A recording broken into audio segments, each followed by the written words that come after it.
just enamored of death.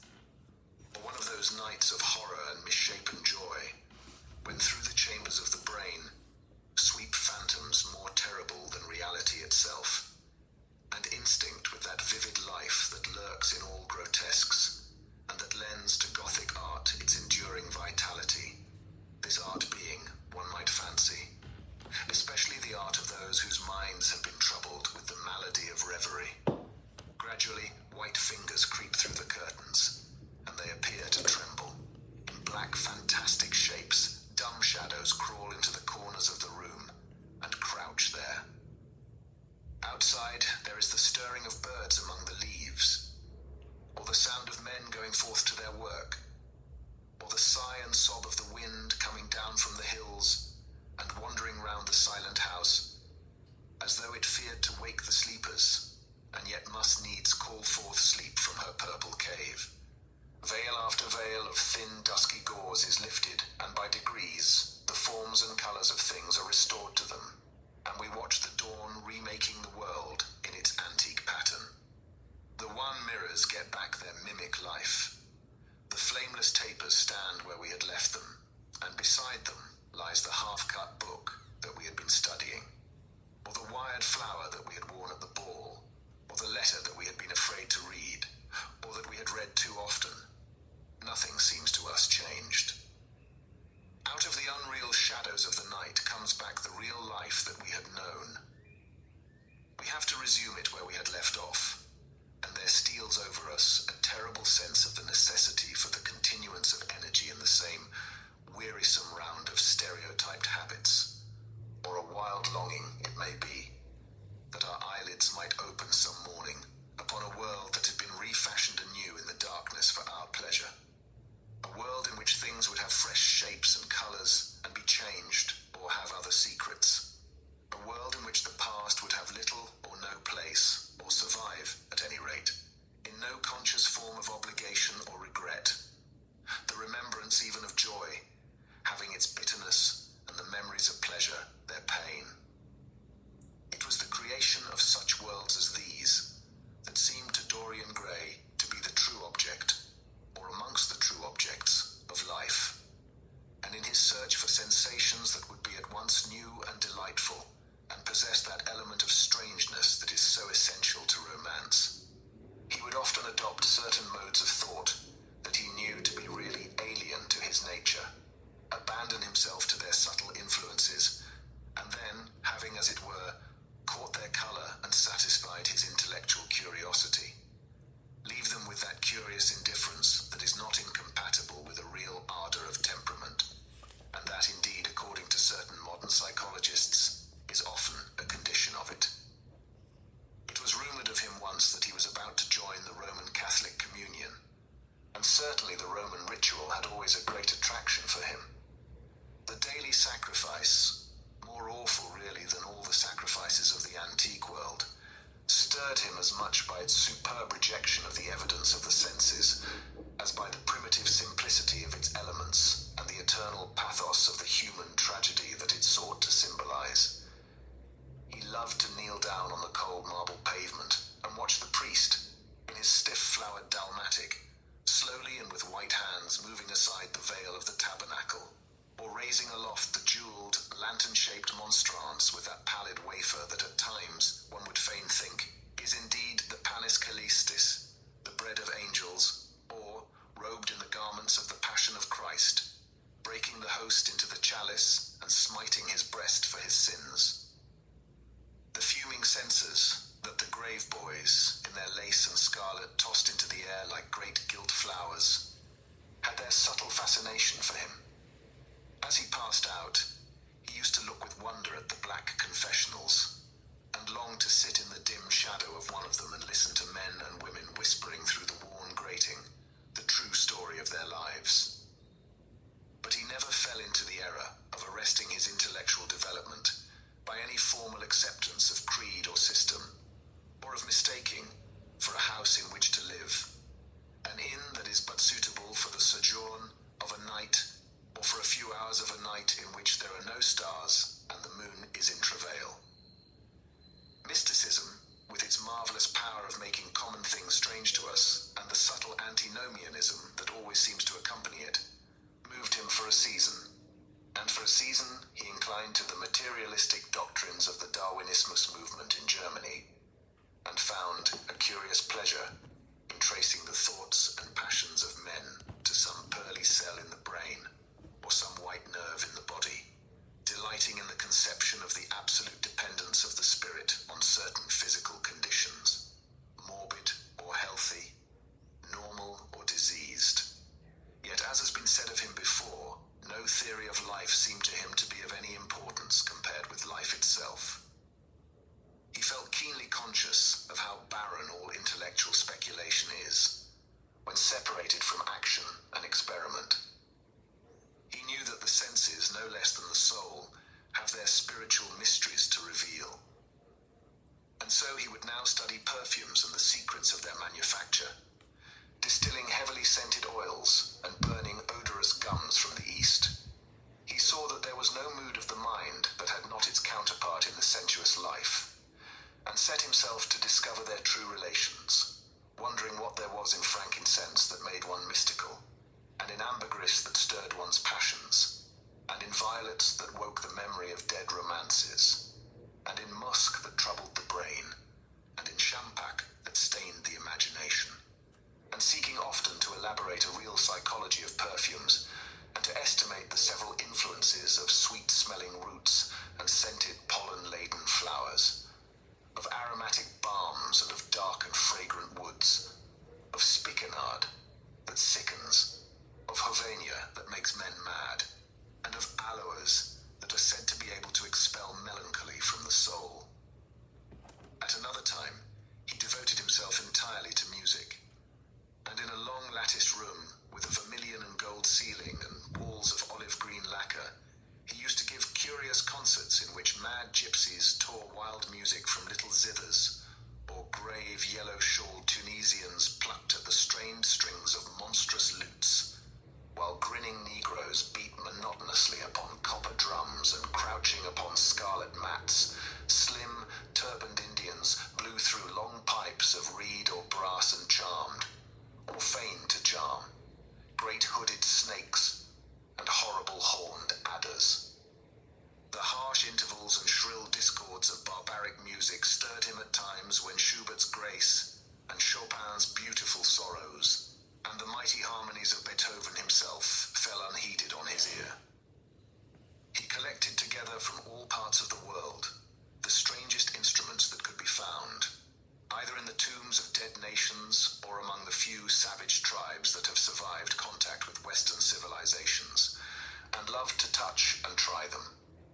He had the mysterious juruparis of the Rio Negro Indians, that women are not allowed to look at and that even youths may not see till they have been subjected to fasting and scourging, and the earthen jars of the Peruvians that have the shrill cries of birds, and flutes of human bones, such as Alfonso de Ovalle, heard in Chile, and the sonorous green jaspers that are found near Cusco, and give forth a note of singular sweetness.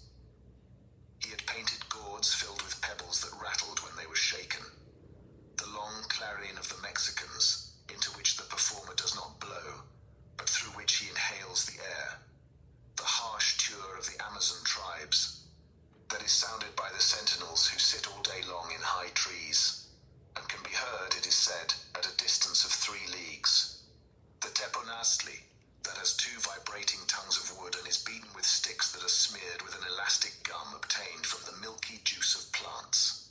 The yotl bells of the Aztecs, that are hung in clusters like grapes, and a huge cylindrical drum, covered with the skins of great serpents, like the one that Bernal Diaz saw when he went with Cortez into the Mexican temple, and of whose doleful sound he has left us so vivid a description. The fantastic character of these instruments fascinated him, and he felt a curious delight in the thought that art, like nature, has her monsters, things of bestial shape and with hideous voices. Yet, after some time,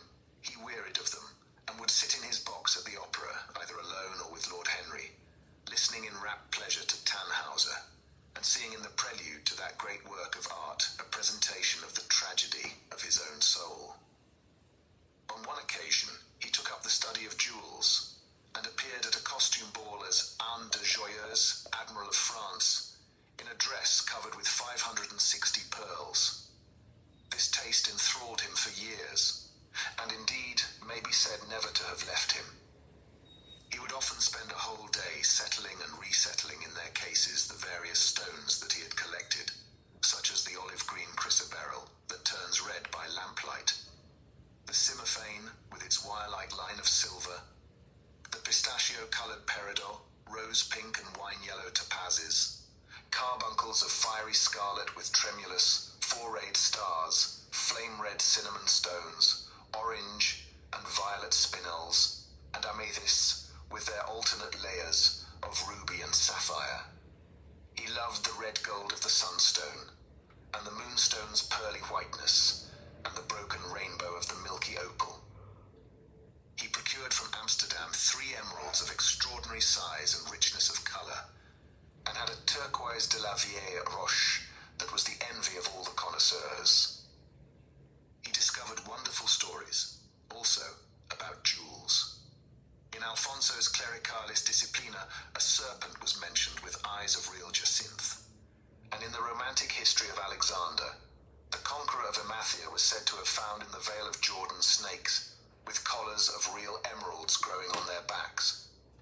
There was a gem in the brain of the dragon, Philostratus told us, and by the exhibition of golden letters and a scarlet robe, the monster could be thrown into a magical sleep and slain.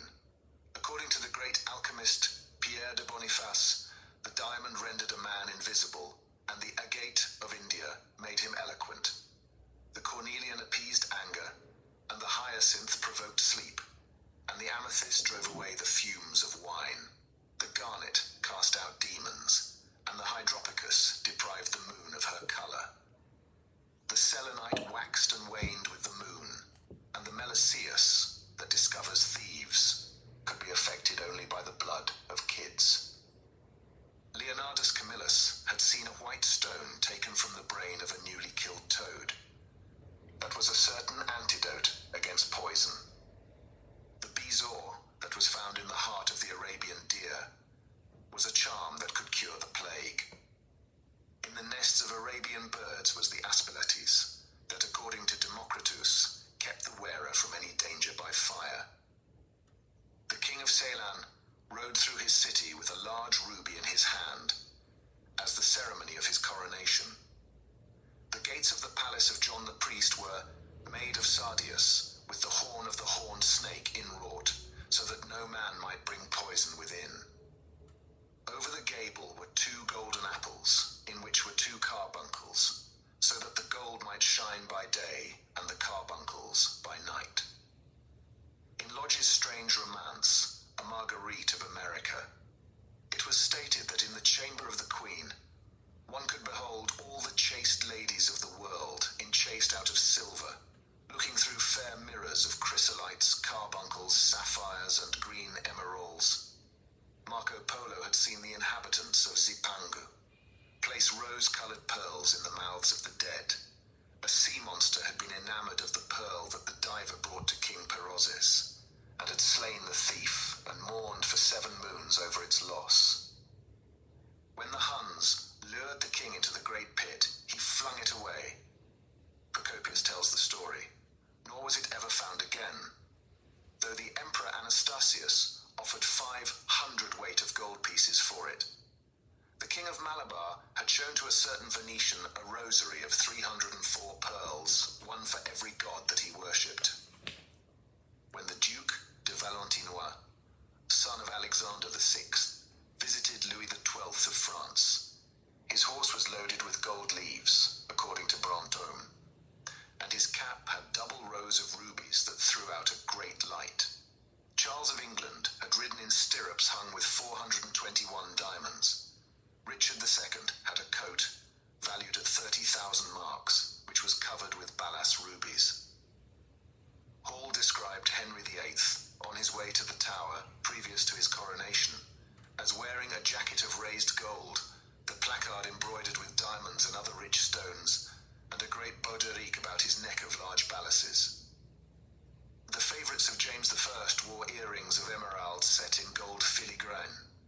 Edward II gave to Piers Gaveston a suit of red gold armour, studded with jacinths, a collar of gold roses set with turquoise stones, and a skullcap parsem with pearls.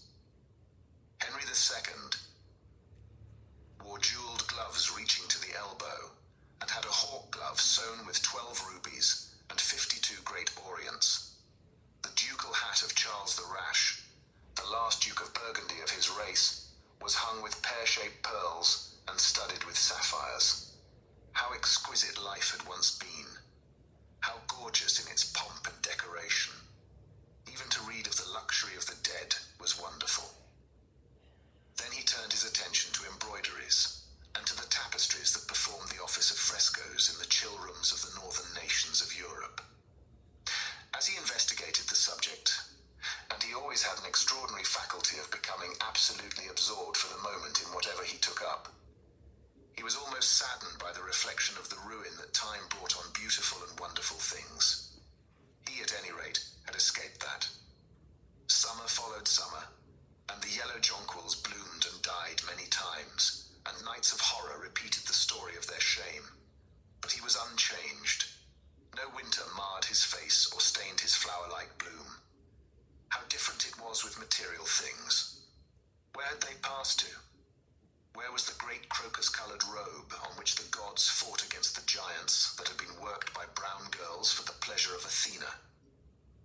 Where the huge velarium that Nero had stretched across the Colosseum at Rome, that Titan sail of purple on which was represented the starry sky, and Apollo driving a chariot drawn by white, gilt-reined steeds.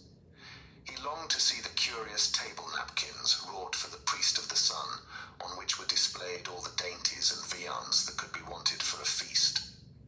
The mortuary cloth of King Chilperic, with its 300 golden bees. The fantastic robes that excited the indignation of the Bishop of Pontus, and were figured with lions, panthers, bears, dogs, forests, rocks, hunters, all in fact that a painter can copy from nature. And the coat that Charles of Orléans once wore, on the sleeves of which were embroidered the verses of a song beginning, Madame, je suis tout joyeux, the musical accompaniment of the words being wrought in gold thread, and each note of square shape in those days, formed with 4 pearls. He read of the room that was prepared at the palace at Reims for the use of Queen Joan of Burgundy, and was decorated with 1,321 parrots, made in broidery and blazoned with the king's arms, and 561 butterflies, whose wings were similarly ornamented with the arms of the queen, the whole worked in gold. Catherine de Medicis had a mourning bed made for her of black velvet powdered with crescents and suns. Its curtains were of damask, with leafy wreaths and garlands, figured upon a gold and silver ground, and fringed along the edges with broideries of pearls, and it stood in a room hung with rows of the Queen's devices in cut black velvet upon cloth of silver. Louis XIV had gold-embroidered caryatides 15 feet high in his apartment. The state bed of Sobieski, King of Poland, was made of Smyrna gold brocade embroidered in turquoises with verses from the Quran. Its supports were of silver gilt, beautifully chased, and profusely set with enameled and jeweled medallions. It had been taken from the Turkish camp before Vienna, and the standard of Muhammad had stood beneath the tremulous gilt of its canopy.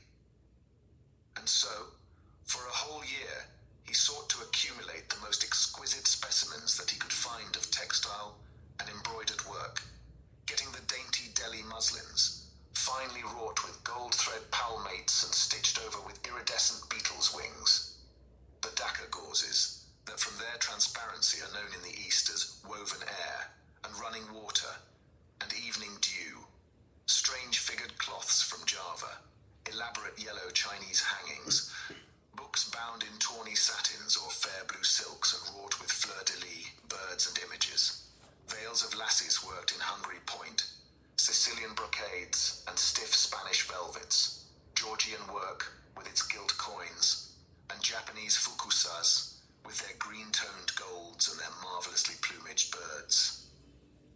He had a special passion, also, for ecclesiastical vestments, as indeed he had for everything connected with the service of the church. In the long cedar chests that lined the west gallery of his house, he had stored away many rare and beautiful specimens of what is really the raiment of the bride of Christ, who must wear purple and jewels and fine linen that she may hide the pallid, macerated body that is worn by the suffering that she seeks for and wounded by self-inflicted pain. He possessed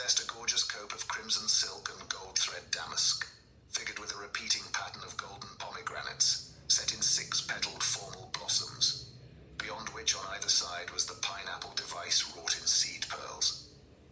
The orphreys were divided into panels representing scenes from the life of the Virgin, and the coronation of the Virgin was figured in coloured silks upon the hood. This was Italian work of the 15th century.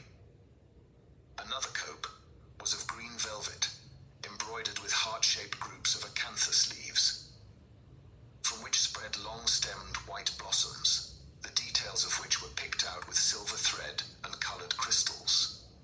The morse bore a seraph's head in gold thread raised work. The orphreys were woven in a diaper of red and gold silk, and were starred with medallions of many saints and martyrs, among whom was St. Sebastian.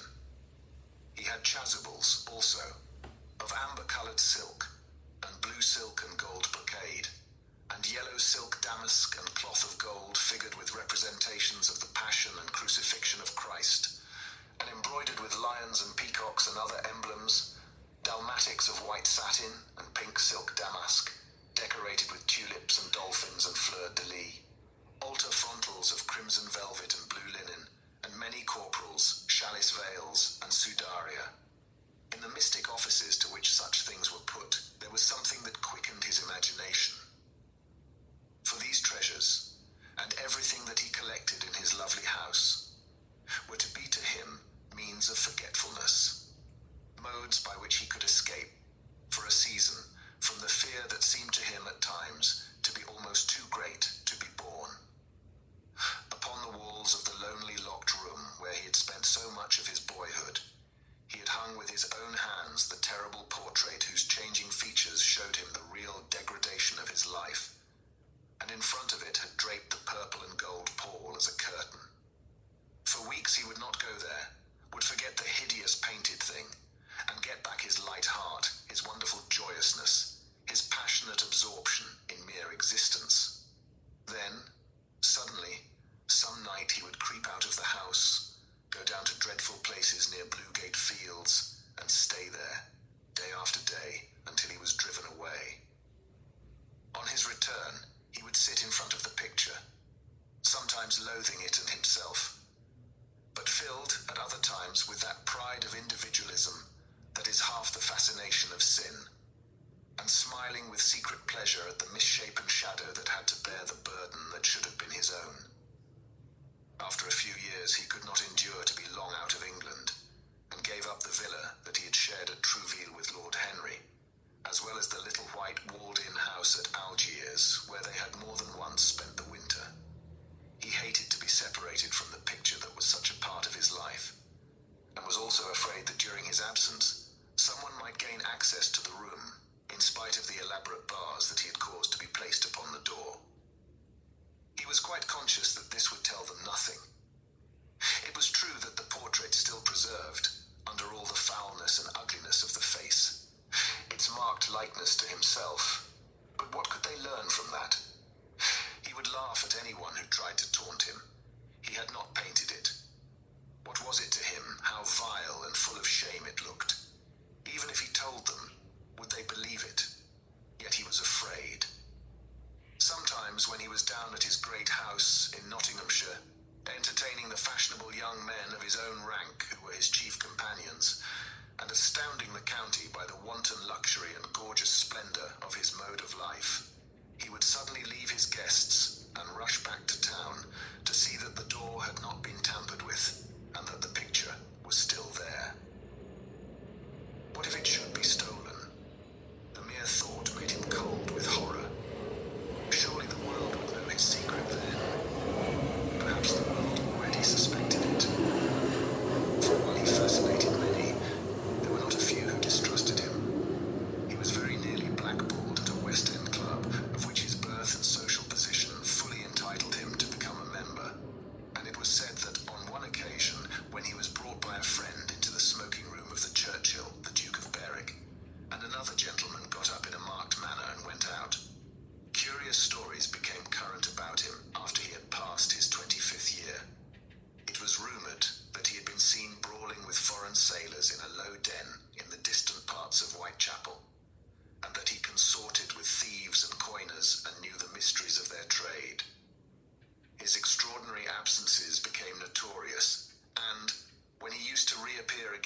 were circulated about him. It was remarked, however, that some of those who had been most intimate with him appeared after a time to shun him.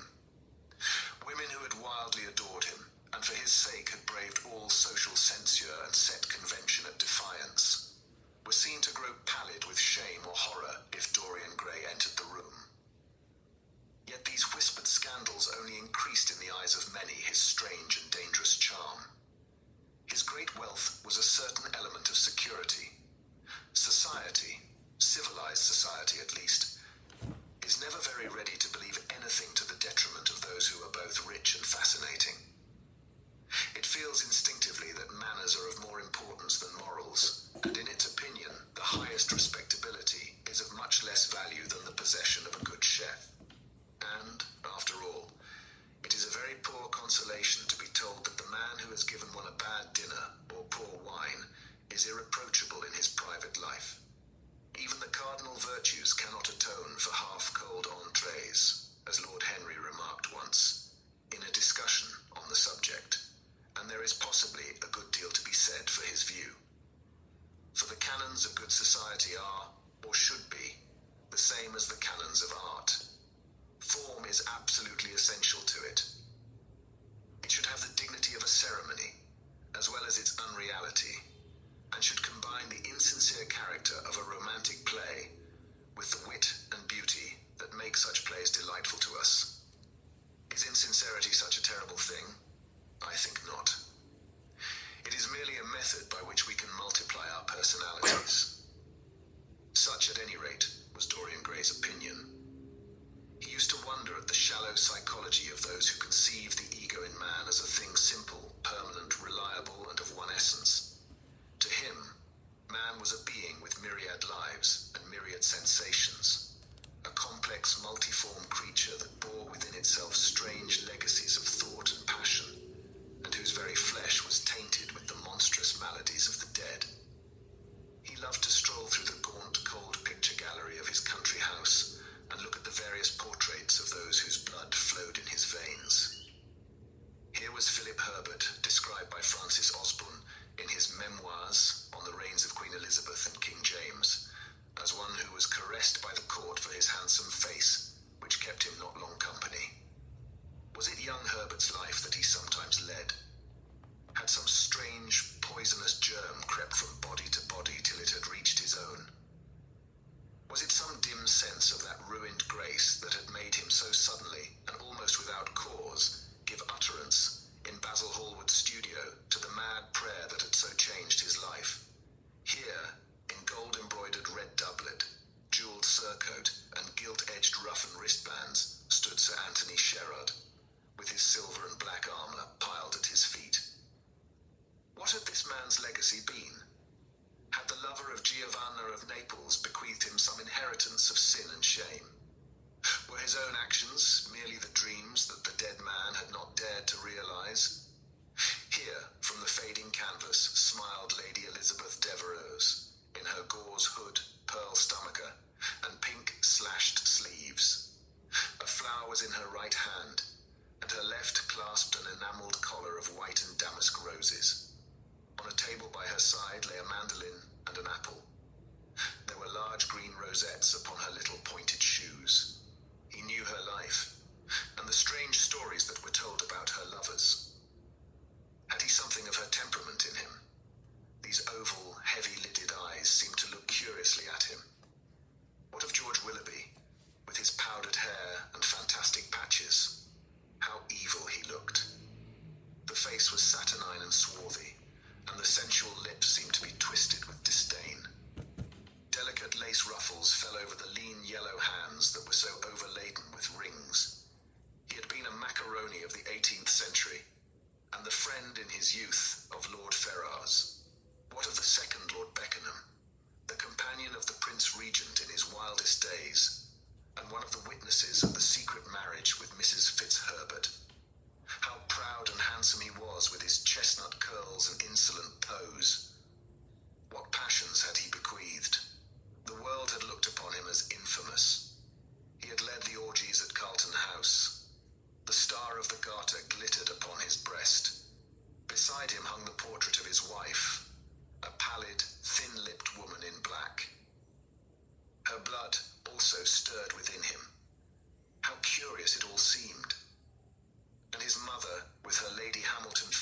her moist, wine-dashed lips. He knew what he had got from her. He had got from her his beauty and his passion for the beauty of others. She laughed at him in her loose bacchante dress. There were vine leaves in her hair, the purple spilled from the cup she was holding. The carnations of the painting had withered, but the eyes were still wonderful in their depth and brilliancy of color. They seemed to follow him wherever he went. Yet one had ancestors in literature as well as in one's own race, nearer perhaps in type and temperament, many of them, and certainly with an influence of which one was more absolutely conscious. There were times when it appeared to Dorian Gray that the whole of history was merely the record of his own life, not as he had lived it in act and circumstance, but as his imagination had created it for him, as it had been in his brain and in his passions. He felt that he had known them all, those strange, terrible figures that had passed across the stage of the world and made sin so marvelous and evil so full of subtlety. It seemed to him that in some mysterious way, their lives had been his own. The hero of the wonderful novel that had so influenced his life had himself known this curious fancy, and, as Caligula, had caroused with the green-shirted jockeys in their stables and supped in an ivory manger with a jewel front-letted horse, and, as Domitian, had wandered through a corridor lined with marble mirrors, looking round with haggard eyes for the reflection of the dagger that was to end his days, and sick with that ennui, that terrible tedium vitae, that comes on those to whom life denies nothing, and had peered through a clear emerald at the red shambles of the circus, and then, in a litter of pearl and purple drawn by silver-shod mules, been carried through the street of pomegranates to a house of gold, and heard men cry on Nero Caesar as he passed by, and as Elagabalus had painted his face with colours, and plied the distaff among the women, and brought the moon from Carthage, and given her in mystic marriage to the sun. Pietro Riario, the young Cardinal Archbishop of Florence, child and minion of Sixtus IV, whose beauty was equalled only by his debauchery, and who received Leonora of Aragon in a pavilion of white and crimson silk, filled with nymphs and centaurs, and gilded a boy that he might serve at the feast as Ganymede or Hylas. Ezelin, whose melancholy could be cured only by the spectacle of death, and who had a passion for red blood, as other men have for red wine. The son of the fiend, as was reported, and one who had cheated his father at dice when gambling with him for his own soul. Giambattista Thibaut, who in mockery took the name of Innocent, and into whose torpid veins the blood of 3 lads was infused by a Jewish doctor. Sigismondo Malatesta, the lover of Isotta and the lord of Rimini, whose effigy was burned at Rome as the enemy of God and man, who strangled Polissena with a napkin and gave poison to Ginevra d'Este in a cup of emerald, and in honor of a shameful passion built a pagan church for Christian worship. Charles VI, who had so wildly adored his brother's wife that a leper had warned him of the insanity that was coming on him, and who, when his brain had sickened and grown strange, could only be soothed by Saracen cards painted with the images of love and death and madness, and in his trimmed jerkin and jeweled cap and acanthus-like curls, Griffonetto Baglioni, who slew Astore with his bride and Simonetto with his page, and whose comeliness was such that, as he lay dying in the yellow piazza of Perugia, those who had hated him could not choose but weep, and Atalanta, who had cursed him, blessed him. There was a horrible fascination in them all. He saw them at night, and they troubled his imagination in the day. The Renaissance knew of strange manners of poisoning by a helmet and a lighted torch, by an embroidered glove and a jeweled fan, by a gilded pomander, and by an amber chain. Dorian Gray had been poisoned by a book. There were moments when he looked on evil simply as a mode through which he could realize his conception of the beautiful. Só porque o hotel diz que aceita cachorro, não significa que o seu cachorro vai se sentir em casa.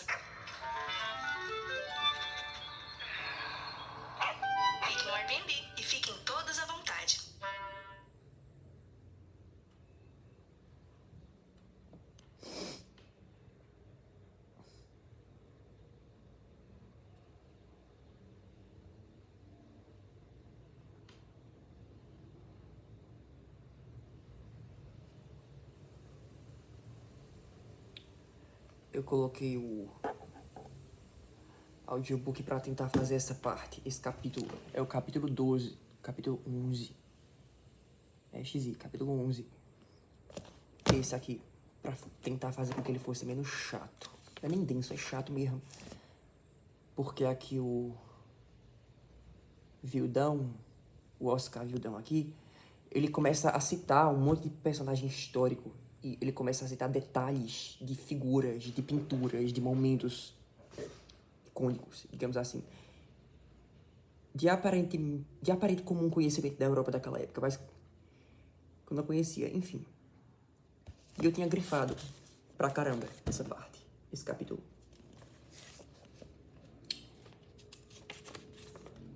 Porque tem umas cores que eu tinha me identificado muito. Eu tinha falado, caramba. Ele teve balls pra falar isso, sabe? Teve até uma parte que eu escrevi isso aqui, ó. Do final daquele parágrafo. Listening in rapt pleasure to Tannhäuser, and seeing in the prelude to that great work of art a representation of the tragedy of his own soul. Eu coloquei aqui. Here I am reading about myself again, even after Pessoa and Augustine.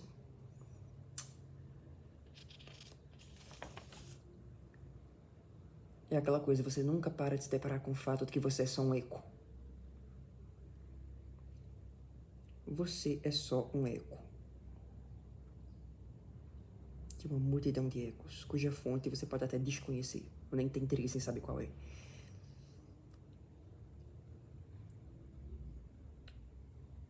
Enfim, eu acho que esse capítulo aqui é o único em que o Vildão aqui, ele se dá o trabalho de desenvolver a... Ele hint, na verdade, né? Ele dá a entender, mas ele não fala bem o que é. Porque aqui ele desenvolve muito mais o aspecto vão e fútil e chato até da degradação do Dorian aqui.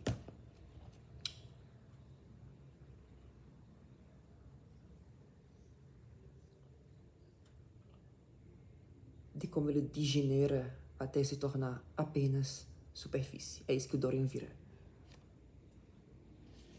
Mas o que eu acho mais imperdoável, além das vidas que ele desgraça, das cagadas que ele faz o povo fazer, e vai saber do crime que ele cometeu e que o livro não fala qual foi. É porque aparentemente se você é viado e você é rico e bonito, algum crime você vai cometer. Alguma merda tu vai fazer. É muita coisa errada junta. Vai ter gente morta ou desgraçada cometendo suicídio na pindaíba. Vai ter. O que acontece com o Dorian aqui.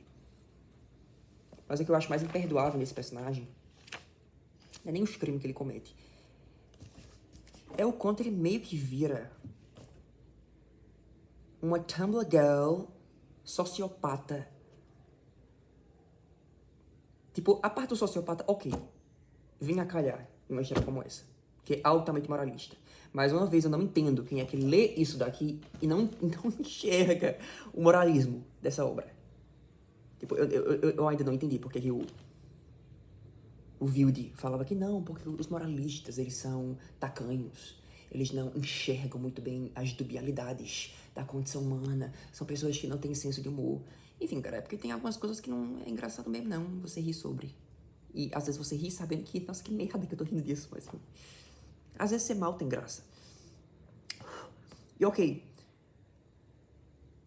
Só que, tipo, isso aqui é uma obra extremamente moralista. Ela não é menos boa por isso. Mas, tipo, ai, cara, olha a espiral em que o personagem do Dorian entra. E olha o resto. Depois desse capítulo, olha o que sobra da história dele pra ser contada. Então vai me falar que isso aqui não é uma obra moralista? Vá lá, no máximo isso aqui é meta-moralista, mas vá lá. Mas o que eu acho mais imperdoável do personagem do Dorian é isso daqui. The Renaissance knew of strange manners of poisoning by a helmet and lighted torch, by an embroidered glove and jeweled fan, by a gilded pomander and by an amber chain. Dorian Gray had been poisoned by a book. No meu caso foi o livro de Desassossego, mas no dele foi Au revés, sei lá. There were moments when he looked on evil simply as a mode through which he could realize his conception of the beautiful. O Dorian não é nem um sociopata, ele é só um mimadinho de bosta que fica jovem pra sempre e ele se espraia nesse privilégio dele, além do que ele mesmo é capaz de aguentar. Por isso que eu digo que essa obra aqui, ela pode ser considerada metamoralista, porque a questão não é que o Dorian estava fazendo uma coisa objetivamente errada. Porque mesmo o livro, esse livro aqui, ele é entuchado de deboche e de exagero. E de personagens caricatos.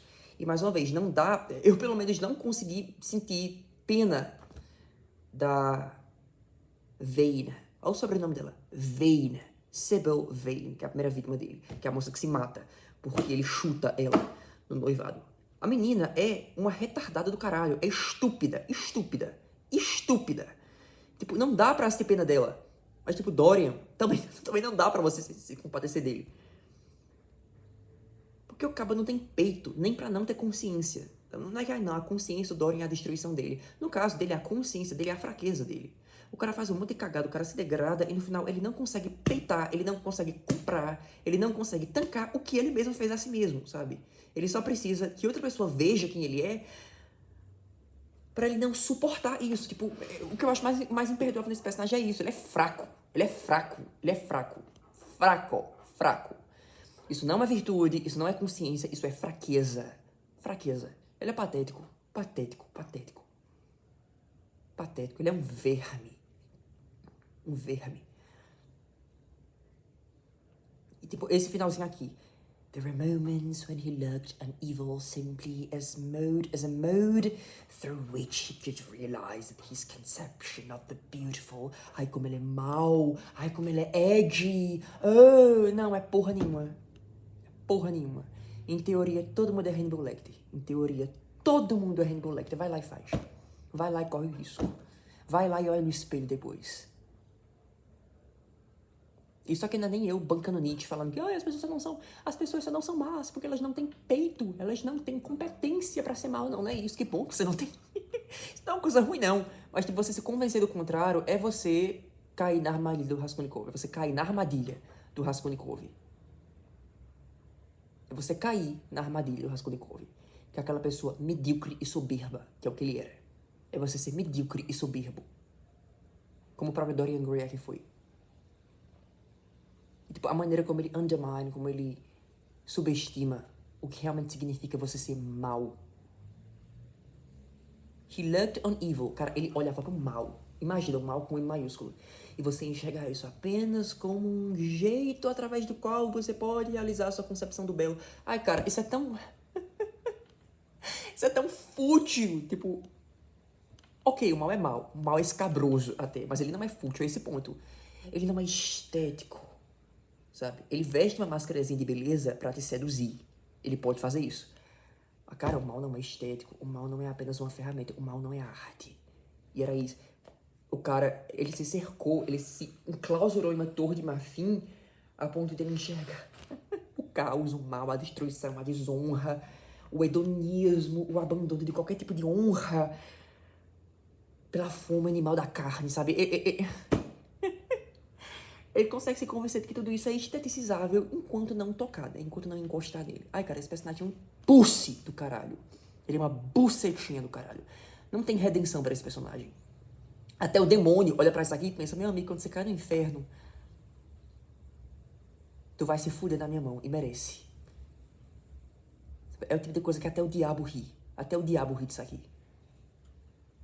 Eu realmente não entendo o que é que lê essa porra e pensa... I'm edgy, I'm evil, I'm beautiful, I'm gay, and I'm... Esse personagem é patético pra caralho, bicho. Patético pra caralho, mas...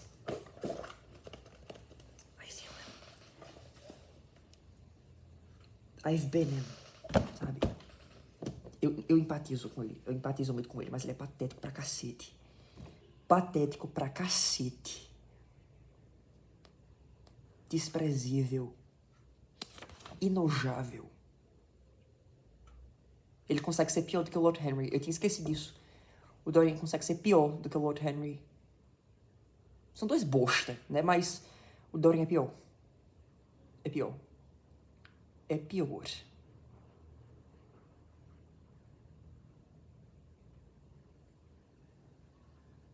Enfim. Esse livro aqui me foi útil. Uma das poucas coisas que esse livro aqui me foi útil, né? Uma das poucas coisas para as quais ele me foi útil. Foi me lembrar de procurar uma biografia do Heliogábalo, que eu não tenho nenhuma. Eu tenho uma do Renault, eu acho. Arthur. Alguma coisa Arthur. Que é Heliogábalo, o anarquista coroado. Eu tenho uma tradução em inglês e uma em PDF, em Portugal, de Portugal. Que é meio como se fosse um romance histórico, então não é bem histórico. Deixa eu ver. Procurar uma biografia direita de Heliogábalo. Do Nero eu já tenho uma, do Everett. Ou é do Goldsworthy? Acho que é do Everett. Anton Everett. E uma do Calígula. Procurar uma do Calígula também. Que, em minha opinião, pelo menos, são as 3 porra que fazem com que o Império Romano seja minimamente interessante. Vai lá. Eles são considerados os piores. 3 dos piores imperadores romanos. Parece que estamos aqui, né?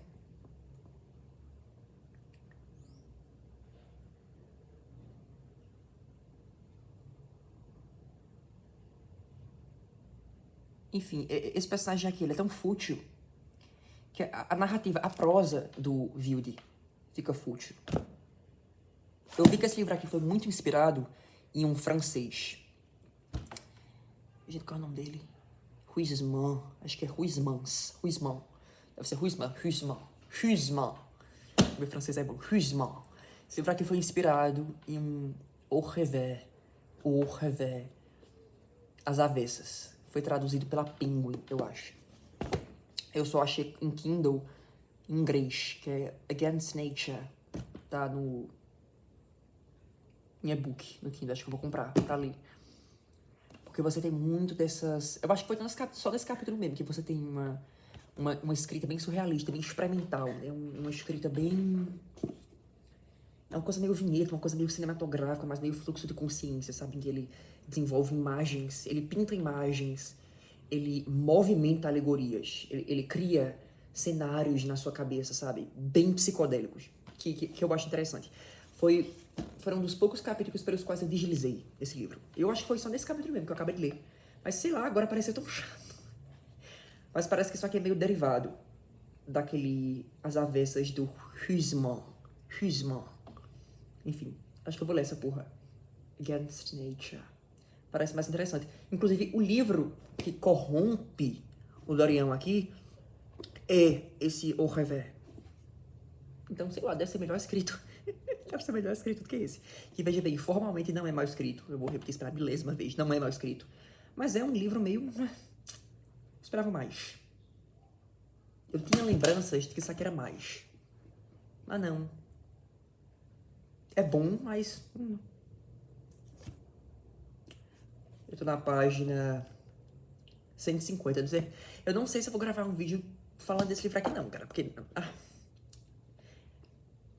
não transborda, sabe? Tem coisa que eu leio e que tudo o que eu podia pensar sobre já tá aqui. Eu até dou uma escrevida nos cantos, nas páginas, mas às vezes é só xingando o personagem. Ou colocando pequenos remarks pra eu pesquisar depois. Ou pensar mais a respeito.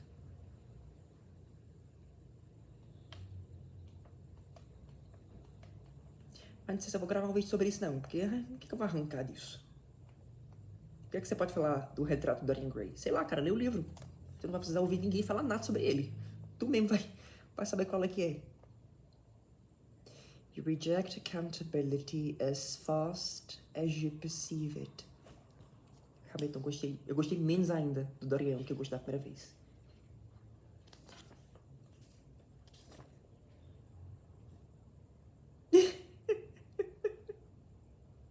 She seemed not to listen to him. She was transfigured with joy and ecstasy of happiness dominated Sybil Vane. Eu fiz uma setinha e coloquei, what a dumb bitch. Tem um dito, não mudei de opinião não. Que ramerinha burra. You saw a way out of poverty. You saw a prince charming with the power of turning you into a princess. What a convenient, easy passion. É o que eu acho dessa desgraçadinha aqui. Não me compadeci dela. Inclusive, ainda enquanto ela tava morrendo, ela me irritou. Nisso rolou uma identificação entre mim e Dorian. Eu falei, ai, cara, eu entendo. Bataki, eu entendo. Bataki, eu te entendo, mas quando é que tu vai morrer, hein? Quando é que tu vai morrer? Meu Deus do céu. O Vilda Máquina, ele não sabe escrever personagens. Não sabe escrever personagens. Ele não sabe colocar alma nos personagens dele, sabe? Os personagens dele também são superfície. São fine English, but with no soul, sabe? São personagens. São object dots. Se muito. Ai, me cansa. Esse livro me cansa. Enfim, eu tô no penúltimo capítulo, eu acho.